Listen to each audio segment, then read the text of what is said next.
జగన్మోహన్ రెడ్డి గారు చెప్తున్నారే Congress party CBI charge sheet లో రాజశేఖర రెడ్డి గారిని చేర్చింది అని. ఇంతమంది ముందు చెప్తున్నా, ఈరోజు సిబిఐ రాజశేఖర రెడ్డి గారి పేరును సిబిఐ కాంగ్రెస్ తో చేర్చలేదు. రాజశేఖర రెడ్డి గారి పేరుని చేర్చింది నిజానికి జగన్మోహన్ రెడ్డి గారి లాయర్.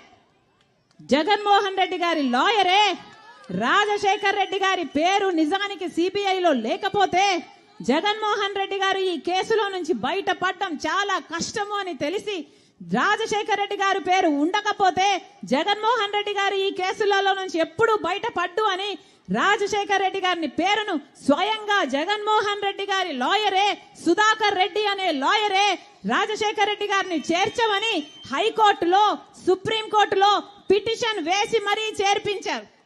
దానికి ప్రతిఫలంగా ఈరోజు అదే సుధాకర్ రెడ్డికి జగన్మోహన్ రెడ్డి గారు అడిషనల్ అడ్వకేట్